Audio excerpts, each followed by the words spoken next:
Shalom saudara yang dikasihi Tuhan Yesus Kristus. Selamat pagi, salam sejahtera untuk kita semuanya. Selamat datang kembali di Renungan Rohani pagi hari ini. Semoga saudara yang terkasih dalam keadaan sehat selalu, kiranya damai dan sukacita Roh Kudus melimpah di dalam hati dan pikiran saudara saat ini. Sebelum kita mulai renungan pagi ini, marilah kita bersama-sama berdoa. Tuhan Yesus, terima kasih sudah membangunkanku pagi hari ini. Terima kasih atas penyertaan dan perlindungan Tuhan. Semua karena karunia Tuhan aku dapat bangun dengan pagi hari ini. Aku menyerahkan seluruh aktivitasku hari ini ke dalam kuasa tangan Tuhan. Jauhkanku dari yang jahat, ya Tuhan. Tuhan Yesus, tolong lindungi dan berkati aktivitasku hari ini. Tolong berkati juga keluarga dan teman-temanku, Bapa Surgawi, oleh karya Roh Kudus. Tolonglah aku untuk menjauhi segala sesuatu yang melukai hati-Mu. Ampunilah segala dosa kami, ya Tuhan. Dalam nama Tuhan Yesus, aku sudah berdoa. Amin.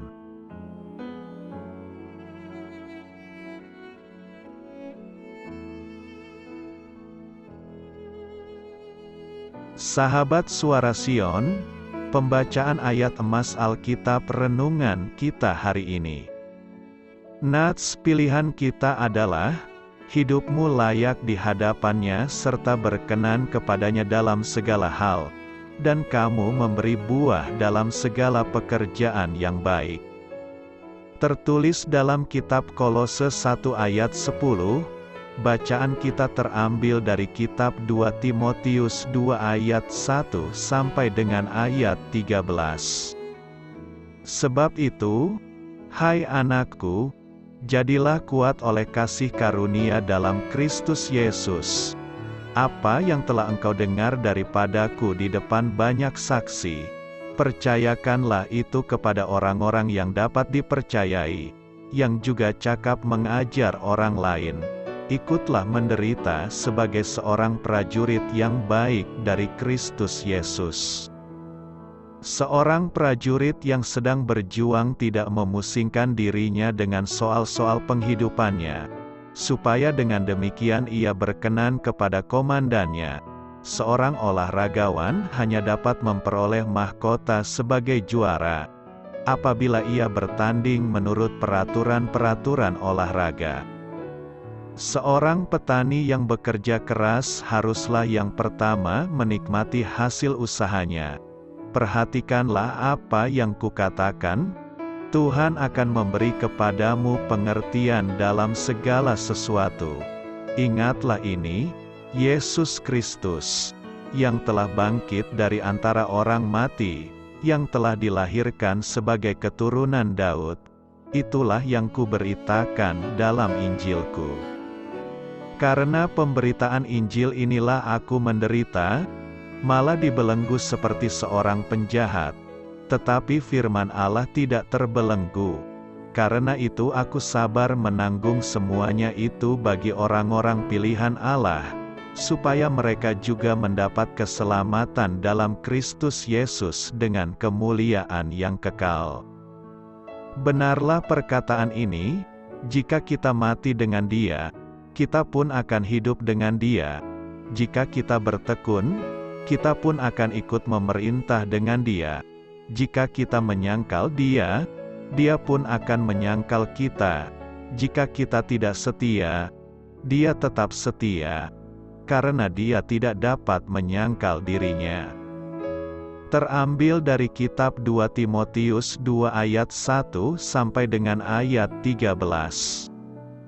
Inti dari ayat emas renungan kita adalah, orang lain melihat sesuatu yang kita kerjakan, tetapi Allah melihat alasan kita mengerjakannya.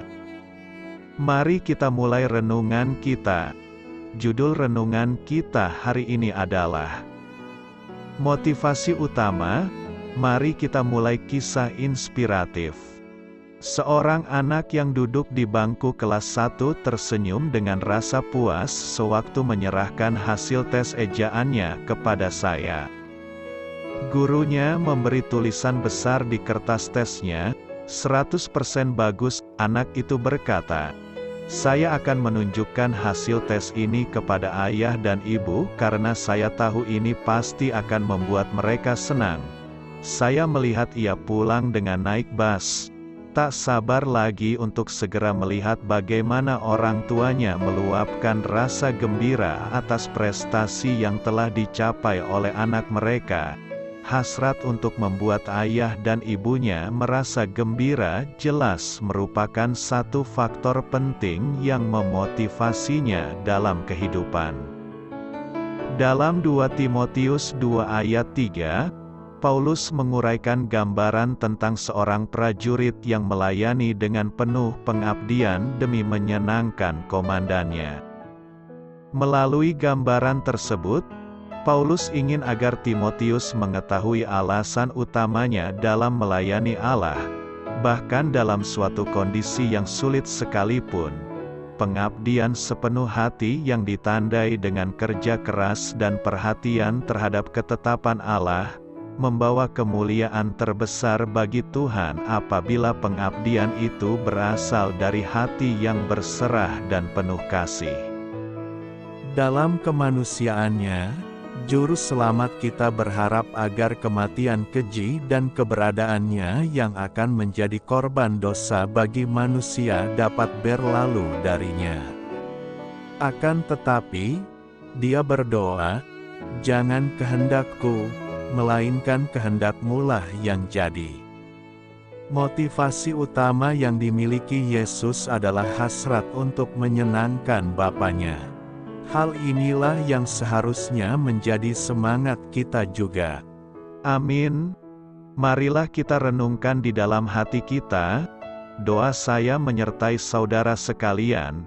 Saya memberkati Anda agar sewaktu Anda mencarinya dari Dia, Bapa Surgawi Anda akan memberikan bagi Anda roti harian Anda. Dalam nama Yesus Kristus, Tuhan yang berkuasa atas alam semesta dan menuntun kita kepada iman yang menyelamatkan, Tuhan Yesus menyertai senantiasa. Tuhan memberkati. Amin.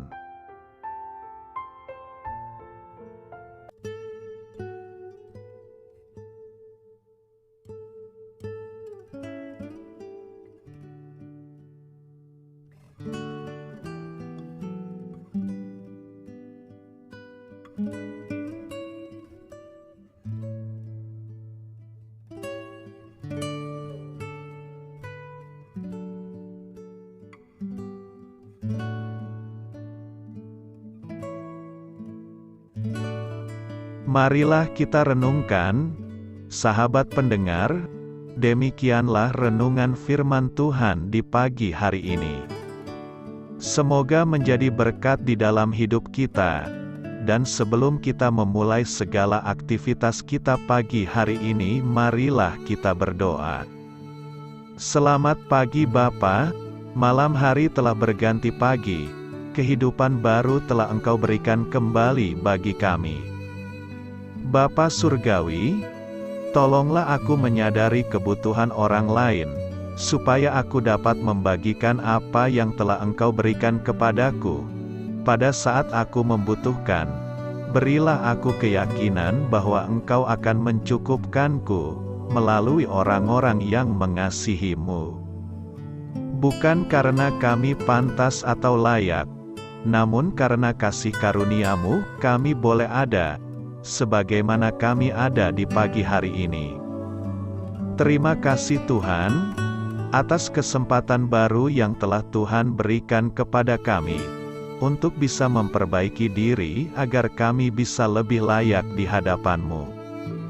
Hari ini kami serahkan semua perkara dan kesulitan yang akan kami lalui ke dalam tangan-Mu. Biarkanlah kami bisa memuliakan-Mu dalam segala aktivitas yang akan kami lakukan. Amin. Biarlah firman Tuhan menjadi pengingat untuk kita semua, bahwa tuntunan dari Roh Kudus akan selalu memberi jalan keluar bagi setiap permasalahan hidup kita, dan memberi kedamaian di hati kita. Sampai jumpa di renungan pagi rohani Suara Sion berikutnya. Kiranya Tuhan selalu memberkati saudara semua hari ini. Amin. Shalom.